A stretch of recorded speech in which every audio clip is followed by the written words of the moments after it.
Deep breathing. This is all new.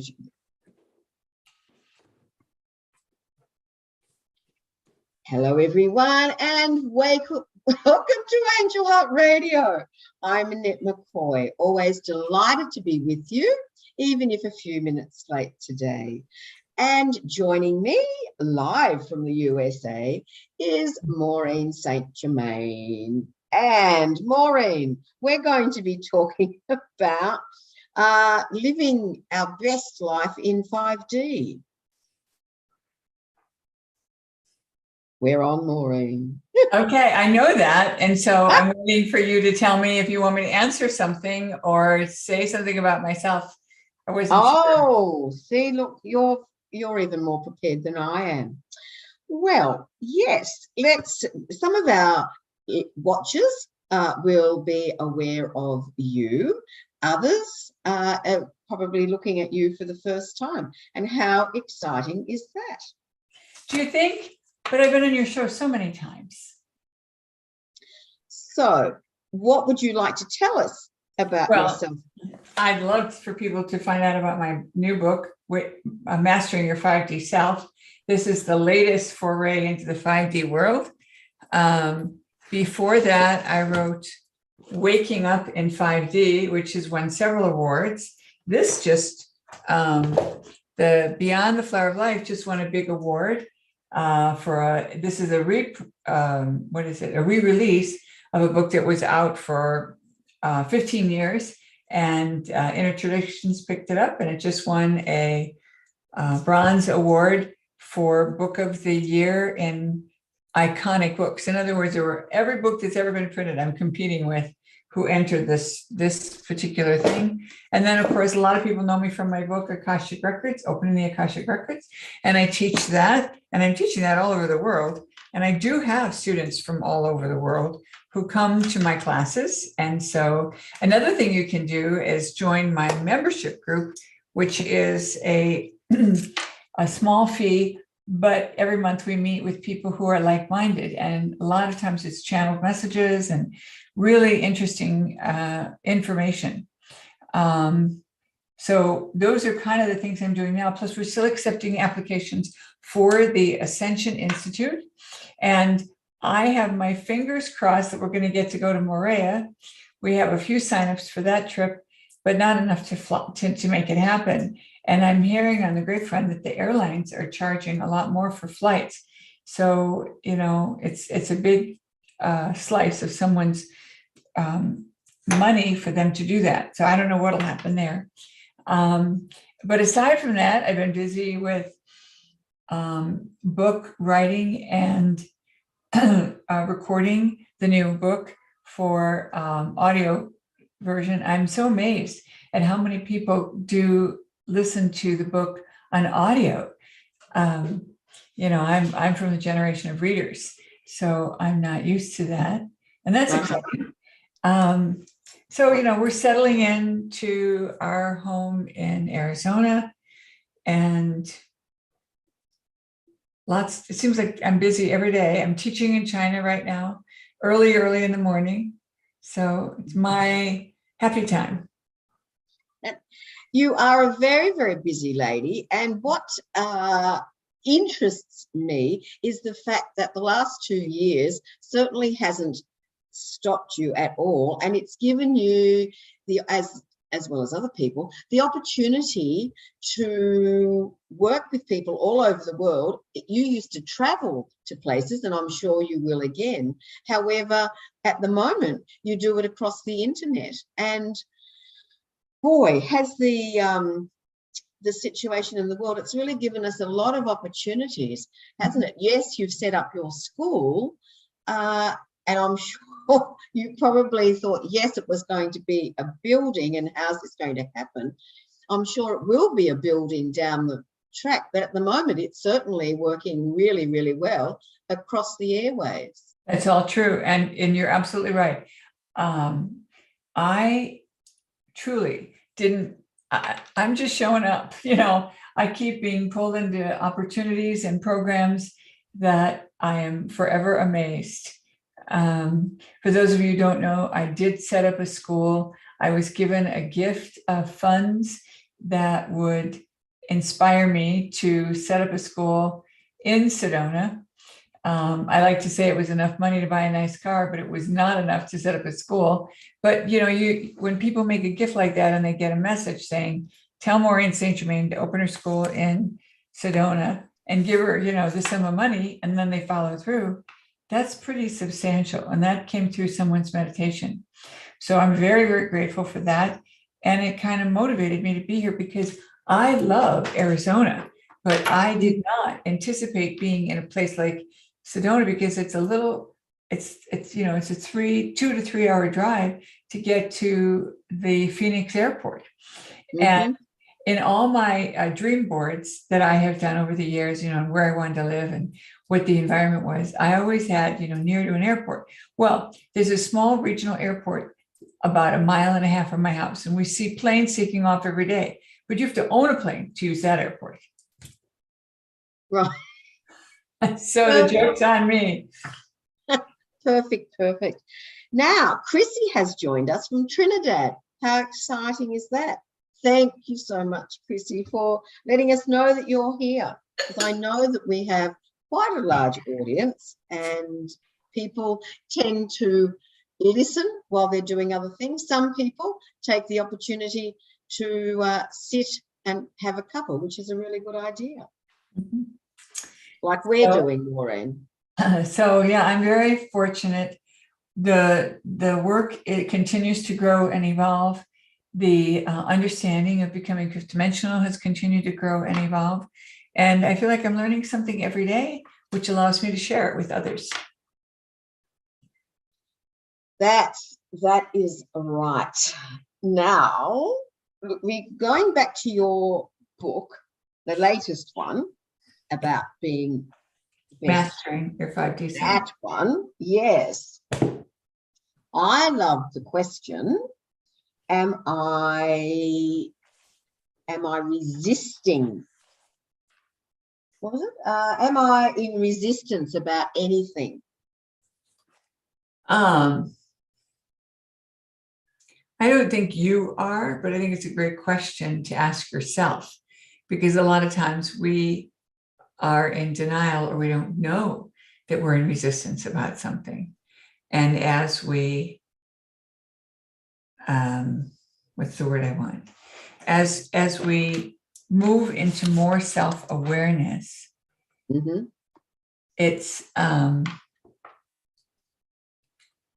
It's an interesting question to ask yourself and be open to what you receive.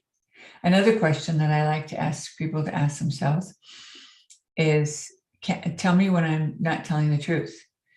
Because it's so easy to tell a little fib or a white lie, or, it can get exaggerated.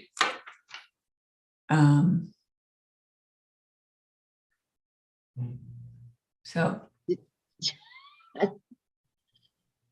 Right now, just skipping back a bit, we have Lee from Melbourne and we have Kamal from Pakistan.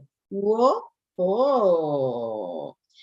And Kamal is saying, Angel Heart Radio is so helping for self-realization work. I love to see you again and again. Well, isn't that on the money this morning, Maureen, with what you've just said? Yes. Perfectly timed. One of the things that I feel very strongly about is that our world is evolving, and we cannot expect everything to be the same, and our own experiences need to shift and change. One of the things that I share in this book is the ability to allow yourself the knowledge to work with your higher self and to get answers when you don't know what's going on or you don't know what to do. And I'm continually amazed at the level of information people are getting that have taken the time to learn their higher self connection. And, for the listeners, if you want to email my office, Kat, K-A-T, at St. Germain Mystery School and tell them you heard me on the radio and you want this lovely tool called 3 Steps to 100% Higher Self Connection. We'll send it to you and you get to practice it for 45 days. And that's just wonderful because now your decision-making process has a way to help you. And one of the things I encourage people to do is when you're making a decision with your higher self, don't ask your higher self right away. Do your homework. If you're buying a car, look at the cars you might be interested. Look at the research on that car, talk to your friends about that kind of car, and then ask your higher self if this is the car for me. Or if, maybe narrow it down to 2 cars. Higher self, is this the car for me? No. Is this the car for me? If you get a yes, then you can move forward. And the benefit is then we've satisfied the ego and the personality and the desire at the personality level to think things through and solve them. But at the end of the day, we want to make the highest and best choice. And the highest and best choice is often counterintuitive. And I'm continually amazed at how many times I've asked my higher self something. I didn't want to do it, but I'd say, okay, I'll ask my higher self. I don't want to do that, but I'll ask. And if I get told yes, I just do it. And there's always a reason to prove to me that it's turned out well. Always. Mm-hmm. I totally get that. I look at this morning and sometimes we're pushed, aren't we, to make, okay, what can I do about this? Remaining calm is a good start, an essential start, really. Mm-hmm. Yeah, I think remaining calm is a big deal. We all have something that pushes our buttons. For me, when I have to fight with my computer technology because it doesn't do exactly what I want right away, I find myself getting, like anxious. And it's only because I want to do more. Raising a large family, growing up on a farm, we always did more. We worked our butts off and we got a lot done. So when there's some outside energy that's preventing me from, like for us today, getting online or finishing a project or looking something up, that's very likely to push my buttons. So there's lots of things in people's worlds that they will encounter that pushes their buttons. But then what do? Do you stay wired or upset? Or do you say, okay, there's nothing I can do about this. I've done everything I can. I'm just going to unhook.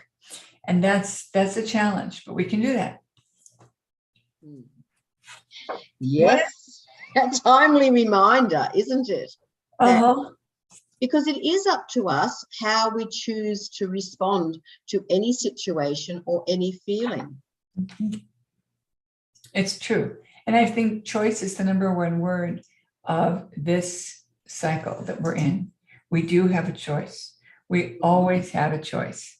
And when people say, I have to, which is one of my little, get on the program, stop saying I have to anything. Because when I say I have to, I am unhooking from my sovereignty and handing it off to an unknown in the universe. I have to pick up the kids. I have to go to the grocery store. I have to meet my husband for dinner. I have to finish this report for my boss. And there's so many other ways to say it. I promised my boss I would get this report done and I need to start now. So I'm done on time. I like picking up the kids on time because everybody is happy then. And there's lots of ways. So just choosing to stop saying I have to would be big. Each of us have much more power, authority, and energy when we stop saying I have to, because it implies that we are slaves to something else. That's a very good point, because I have stopped using the word should for a similar reason. I should do this. Well, no, do I choose to do this? Right, or I'd like to do this. Right. Very cool. Yeah, so these things are important for people to begin to understand that their language defines them. And when we use language in a way that is disrespectful, let's say, or in a way that is deliberately using profanity to shock people rather than saying what you really mean, it hurts all of us. I'm always amazed at the people that use the F word and don't even recognize that they're pulling in the energy of all the people who've ever used it in real hatred, not just in casual dislike, So I recommend people reframe all of their language and give up the I can'ts, I won't. And instead of saying this is right, or this is wrong, or this is good, or this is bad, it's much more fifth dimensional to say, this is a match. I like this, rather than this is bad or this is good. So when you go to buy a shirt to match a skirt or a pair of pants, you don't say this is a bad color. Some people might, when they're in the store and it's not the right color, this is a bad color. But most people will say, well, that's not right. That doesn't match. There's neutrality and there's not a match. But when you say good or bad, that's definitely polarizing. So learning to choose the word match, that's a match for me. That's not a match for me. Absolutely unhooks us from the need to judge every little thing that comes along. Yes, letting go of judgment of ourselves, of other people, of situations. That's a biggie, or it can be a biggie. Yeah, and it's tough for a lot of people because they feel so strongly about this issue or that issue that they want to go, polarized. But what I tell people is you and I are not going to go to the front lines and fight for this cause. Not going to happen. You've got a family. I've got obligations. That's not my job, but I can pray. And we're pretty good at praying because that's what we do. So rather than look at what's going on in the world and judging the bad people, the innocent people, instead praying for everybody, because we can pray for the poor people who are being attacked. But what about the leaders who need more prayer so they can act, in more a divine way? They need prayers more than the poor people do, so they can change their ways. It's kind of like in one of my manifestations classes, someone said, well, what if you get a really bad waitress? What should I do? And I said, tip her more, tip her double. And everyone started to laugh. And I said, because she will need it more than the other person. If she's having a bad day, if she's treating you bad, if she gets a big tip, it's going to soften her attitude. It's going to sweeten her up. It's kind of like reverse psychology, but it works. So we all have the opportunity to do what we can do. And that's the thing. It's easy to criticize. That guy didn't do a good car wash on my car. That guy did a lousy job serving me. But what if we were able to check in? Do I give a bigger tip or do I give no tip? Both of those are choices that we would make depending upon how we feel in the moment, but also on what our guidance is. So I love to use that higher self connection to make decisions that help people and that support the fifth dimensional way, the way of the least resistance. And this business of being counterintuitive is so, so important. I don't know if I've told you the story about my trip to the museum in Los Angeles. No, please share it with us, Maureen. Okay, so I was coming back from China and my husband and I were on, the telephone or Zoom or whatever. And we were discussing what I was going to do the day after I returned. So I was getting in about 6 o'clock at night after a 15-hour flight. And we had made plans to go to the museum in Los Angeles. We were living in San Diego at the time. So we were going to go to the Los Angeles Art Museum and, just have a look around. We were members of the organization. Plus, a friend of mine was giving a concert that evening. So we're going to stay for the concert and then go home. And my husband said, we have enough time that we can go to the New Broad Museum on the same day.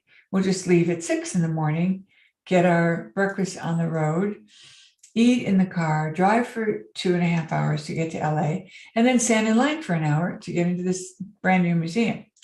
And I'm sure after you hear how I described it, it was not my idea of a good time the day after flying home and teaching for 3 weeks. So I basically said, this is a terrible idea. I don't like this idea. And then when I got done with saying that, I said, but I'll check in. If my higher self says to go, I'll go. And sure enough, my higher self said go. So, I'm eating my nice breakfast in the car, which I think is, like, come on, I've been traveling, eating on the road like this is really, anyway. So we get to the line and he takes off and he says, I'm going for coffee. And shortly thereafter, there's 3 lines. One line has about 150 people in it. They're already there an hour before it opens because they can get free admission. The second line is maybe 50 people, and they all bought tickets 6 months ago when the museum opening was announced. And I'm in the last line that has, maybe 10 people, and we're going to pay extra to get into the extra exhibit. So this woman from the middle line comes up to my line and says, I've got 2 extra tickets for early entry. Does anybody want them? And, they were $50 a piece. So I'm looking around, nobody says, I'll take them. So I said, well, I'll take them. And this lady looks at me, no, I want to give it to 2 people. And I said, well, I am 2 people, but my spouse has gone for coffee. He'll be back. And she says, well, you're going to have to stand with me. So as I follow her back to her place in her line, my guides came in and said, you need to talk to these people. Well, I like people. It's an easy thing for me to make friends. So I'm chatting with these people. And the wife says, you're going to need to hold on to my ticket because I'm going to go up front and check on something. And if we get separated, you're going to need this ticket. And I said, okay. And I'm holding the ticket and I look at it. And it's a very long German name. And I pronounce it perfectly. And then I say, I used to know a family with that name, but they're from Ohio. And the man, her husband, looks at me and said, well, we're from Ohio. And his mother, the grandma who was with them, looked at me and said, are you Maureen? Wow. And the grandma, Pat, was my mom's best friend when I was a teenager. My goodness. Out of all the people. And it gets better because, think about how far away Cleveland is to the West Coast. I mean, we're talking 3 time zones. So it's a big distance. And so we chatted and I said, I have this apartment in New York that I don't use that much. If you ever have a need to go to New York, let me know and you can stay there. And Mike, the dad, said, actually, we have 2 daughters that are in college there. That would really come in handy. And so they used the apartment. And then I called Mike one day and said, is there any chance one of your daughters could come to work for me? I'm looking for a new assistant. And one of his daughters did. And she was the best assistant I ever had. And then my sister sent a picture that I took of Pat and me together. And of course, my mother was blown away that I would be in a city I don't even live in and meet up with people that were connected to us. And she said to me, honey, Pat and your father were first cousins. Not only that, but then when my 3rd cousin or 2nd cousin, whatever it is, left, she sent one of her friends who was also a fabulous employee, one of the best assistants I'd ever had. And it was so amazing to have these fabulous connections that I would never have had if I had said, I'm not getting up at the crack of dawn and eating my breakfast in the car. And that's what I mean when I say these things are counterintuitive. They don't make sense on the outset. But trusting and knowing your higher self is always right allows you to say, fine, I'll do it. And let the universe surprise you with its good fortune. Mm-hmm. Yeah. Fabulous.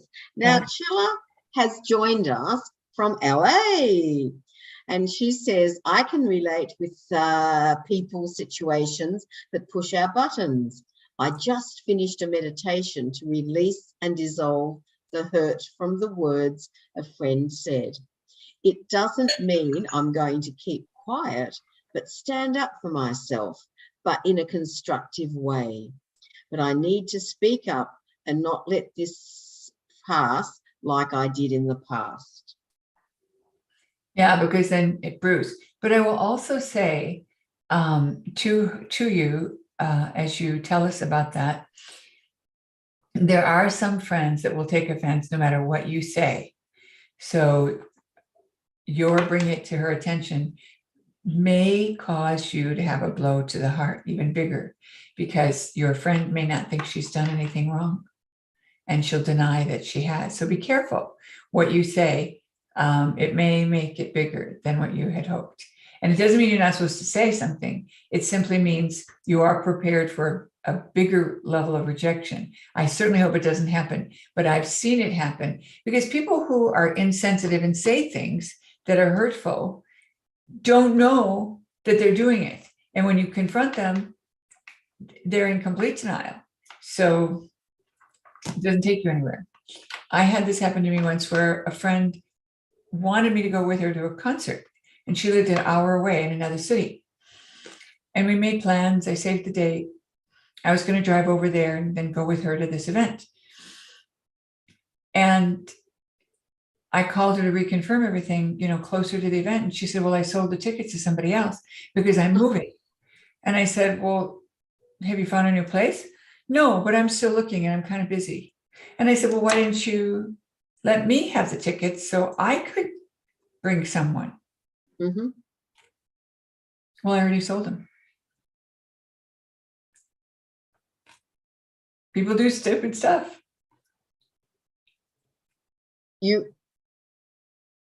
Sorry, Maureen, just backing back with that. So how did you respond? I told her that I was disappointed and I was looking forward to coming and spending time with her. But she had no compassion for my side of the story. All she was concerned about was the fact that she was moving. And it wasn't like she found a place and she was busy packing to move. She was just still looking and busy. And that's what I meant when I was telling the young lady who just told her story, that check in with your guidance before you confront her, because it may get worse. And then you know that that's not really a good friend, and you can downgrade them to acquaintance. And that's what I did after, the blow to the heart. And I call a blow to the heart, I've written about it extensively in Beyond the Flower of Life. And what I can tell you is a blow to the heart will take you higher if you allow it to hit you and then allow the energy to release what you've been hiding, the part of you that you've been protecting. And it seems backwards, but it works. So clear intention. Well, Chilla is thanking you and saying, yes, I am prepared for whatever consequence happens from that conversation. Good. All right. Excellent work. So big news in my world is we recently rebranded. I think you saw that, and changed my website name from Maureen St Germain to St Germain Mystery School to kind of align with what we're doing now. And we have teachers, and we have more people who are working as Akashic Records guides, and the knowledge base is growing. We have a really great team that's working with us. So I'm feeling like I'm very blessed many times over. Yeah. And I'm glad you brought that up, Maureen, because the more that we feel blessed and acknowledge our gratitude, I'm finding the more that life flows beautifully.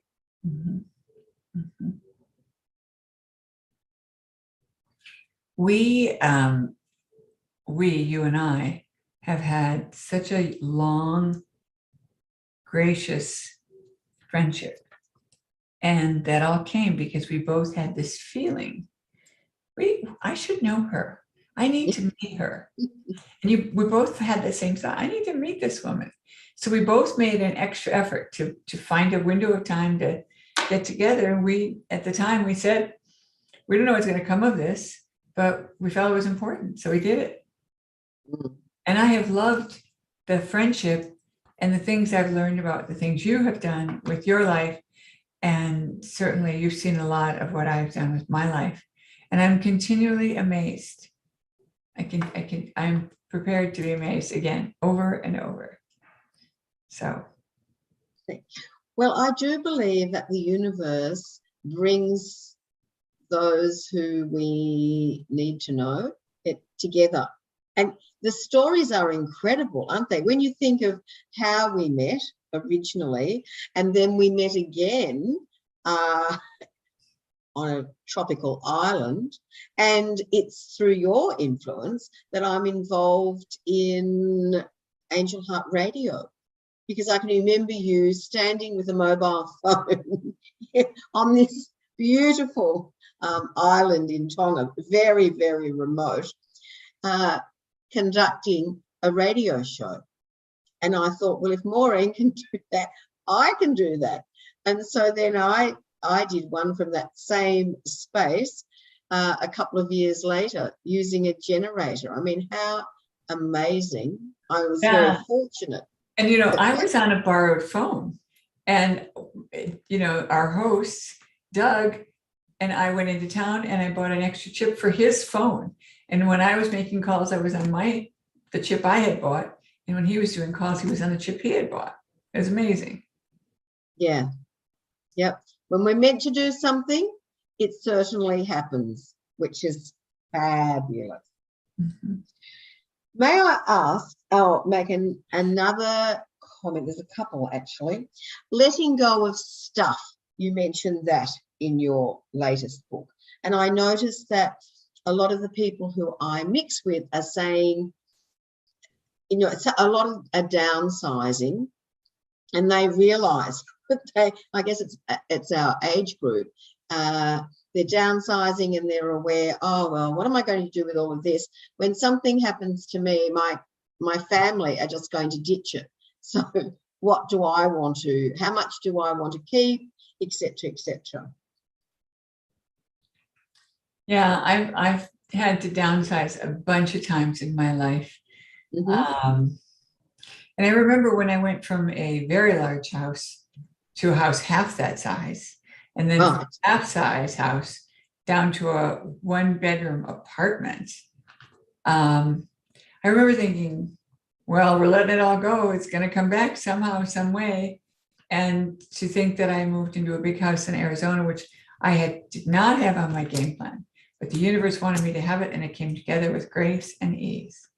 So I'm still in awe. Every day I want to pinch myself. Yes. So one of the things I will say is people will let you down. People will disappoint you. It's not going to not happen. You're going to get hurt. You're going to get, tossed lemons. What are you going to do with it? You're going to make lemonade, or you're going to cry your eyes out with the lemon juice in your eyes. And what I know is that when things are hurtful or challenging, when we allow ourselves to find the good part, whatever it is, then we have breakthroughs. And when we get to the 5D zone, and you're there a lot, and the proof I have is in 5D, everything is funny. So, you get a flat tire on your way somewhere, you can't go to the yoga class that you were planning on going, and then you think, I didn't want to go anyway. You kind of laugh to yourself. Okay, so universe gave me a flat tire so I wouldn't have to go. And I can say it's not my fault. That's cool. cool, right? I mean, we laugh about all these things if we can, or we could be mad. I can't get to my class. I need that class. I'm counting on that class to help me stay in my, my certain weight or whatever. So, I like lots of people. I've been through lots of disappointment. I've been close to bankruptcy a couple of times. I've lost everything a couple of times. And what you learn from that is one time when I was almost completely, well, I was bankrupt, but I hadn't filed bankruptcy. But if everything came down the way I was being shown, I would be bankrupt. And I remember going to the altar and saying to the Ascended Master El Morya, who I work with very closely, it looks like I'm bankrupt, but if there's a solution, I need to know it by tomorrow morning because I don't see any way out of this. And I was told the solution that morning, and it saved the day, completely saved the day. So I went from being almost ruined to having it all work out. So whenever you as listeners are in that place where it looks like everything is, going away, remind yourself you are a cosmic being, you can manifest more, and you can ask for help. I need help now. Don't be afraid to ask for a miracle. A lot of times I ask for a miracle. When I had my health issues and I couldn't breathe, and I was intubated two times and hauled off to the emergency room, not breathing 3 times. As I was passing out, I was saying, I need a miracle. I need a miracle. And then when I couldn't speak it because I was blacking out, then I just thought it. Those are my thoughts. And I know it's helped. You could be choking on food and send the thought out to your angels. I need a miracle. I need a miracle, and just make it a little chant. And the angels will step in. That's what they do. They're miracle workers. We often forget to ask, don't we? And that can be hard, especially for people who feel that they can do, and that's been me. Oh, I can do it. Well, I'm learning that maybe it's really lovely to ask for assistance, and people are grateful for the opportunity to assist. And I also realize, Maureen, you're talking about higher beings. We can ask for help here on earth, and we can also ask for help from the angelic realms. That's all true. That's all true.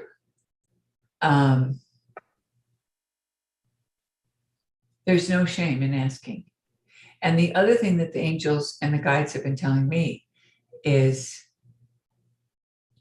they know how hard it is. And they don't want us to suffer anymore.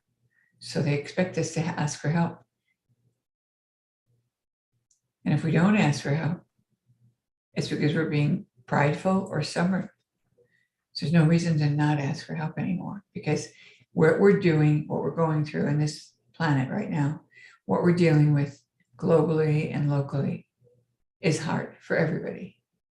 And we need to ask for a miracle every day, every day. And one of the things I ask for is a day of heaven on earth. And you know that story.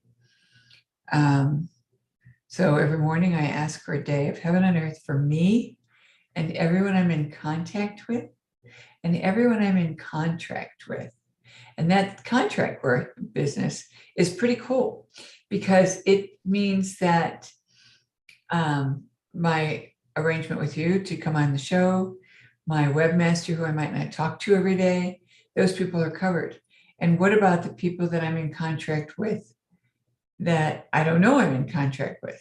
Well, I bless them too. And then when you start asking, for everyone you come in contact with, that means you walk in the bank and everybody's having a better day because you're there. And it's not an ego thing. It's like, ooh, I've got this magic fountain that's coming off of me, and anybody who comes near gets blessed with it. It's very amazing. Indeed. Now, you also mention wonder and joy. And it's so important to make sure that we are living in joy, through joy. How are we creating joy for ourselves? How are we creating joy for other people? I know people that when something happens, they say, somebody stole my watch. Somebody, I'm being attacked, or those kinds of compartmentalized statements about situations that they're encountering. And my gut response is, I wonder what's going on. I can't find this piece of jewelry. I wonder what's going on. I'm feeling kind of funny in my throat. Instead of compartmentalizing and labeling, I think I'm coming down with a cold. I may have COVID, all that stuff. Just to say, I wonder what's going on. And the amazing thing about the word wonder is it invites guidance from above. When we say, I wonder, we invite the universe to give us the answer that we need. And what's amazing is when we do that, the answer does come. I wonder what that's called. I wonder how that's done. And then we get information. Somebody tells us, or we get a download intuitively. But the information comes when we put the question out there. It's quite amazing. So that's why wonder is so important. And when we choose to be in wonder all the time, we then step back from some of those judgmental things that we say intuitively. I can't find my car. I wonder if I parked it in the slot. This happened to me last week. This giant mall that we were visiting, and we went out one exit and we looked everywhere and the car wasn't there. And I remember saying, I wonder what's going on. And then one of the people that was with us said, I think the car's on the other side of the mall. We walked out on the other, on the wrong side, not realizing we were not walking out the place we walked in. So, then we traipsed back into the mall and go out the other side. And no problem, the car's right there. One time I was at a gym in a hotel, and I was really thirsty and I wanted to fill my water jug or whatever. And there was a water cooler, but there was no jug on top, like those big glass jugs that they put on top. And I was so disappointed because there was no jug on top of the water. And I was thirsty, but I finished my routine. Before I was finished, somebody else came along, put their thermos under the spigot and got water. My framing was that it should have a jug on top, but in fact, it was plumbed into the wall. And it's a nice metaphor that just because we can see it doesn't mean it's what is happening. Do you get what I said? Yeah. It's pretty funny, I think. There was water there all along. I just wasn't, I assumed if they piled a bunch of papers on the top of it instead of the water jug, that it must mean that it's out of service or something. It's interesting, Maureen. There are times when I can be, say, looking for my keys, and they'll be right in front of me, and yet I don't see them. Well, I think that's the difference between 3D and 5D. When we're in 3D, if we set something down when we're in 5D in this yummy, blissful place of 5D and no judgment, and then we go looking, but we're anxious, we have to go back out, we forgot something, and we're looking for the keys, we don't see them because we're back in 3D and we set them down in 5D. So when that happens, what a person needs to do is to say, okay, I wonder what's going on. If my stuff is in a higher dimension, I'd like it back. And what that does is it calms us down. When we calm down, we're going to go up to 5D to get them. In 5D, you can participate in 3D. In 3D, you can't see what's going on in 5D. So that's when we would use the words, I wonder. I wonder where my keys are. I wonder what is going on. I wonder where my keys are is still a polarity statement, because that means I'm going to find out where they are and go and get them. When you say, I wonder what's going on, you're open to receive any answer. Right. There's a big difference. You know, we know the 6 interview questions: who, what, when, why, how. One more. But all of them give us information so that we can go solve the problem. Why are the cookies gone in the cookie jar? When did the cookies disappear? For a mom, that's a big deal, because if cookies got consumed at quarter till dinner time, maybe they'll eat dinner, maybe they won't. Who took the cookies? Well, I'm going to go catch that child and throttle them or punish them. But when you say, I wonder what's going on, it doesn't presume anything. Because it doesn't presume anything, you can actually get an answer you were not expecting. And I asked many times, where did my stuff go? And I was always told it was in a higher dimension. But one time I asked, I wonder what's going on. And the minute I said that, my guide said to me, Maureen, you were in a higher dimension when you put them down. And that was news to me, because I always thought my stuff was going ahead to the higher dimensions as practice. So they'd be there when I got there, like monkeys going in space. Now, Maureen, as we draw this to a close, if people would like to reach out to you, your website, am I right, is St Germain mysteryschool.com. If they go to Maureen St Germain.com, they'll still get to me, because we got it all set up, you know. Right. Yes. So both are still operating? Say it again. Both are still. So Maureen St Germain.com. Yes, we're going to keep both of them for a long time, because many people are used to that and they know those links, and so they do it.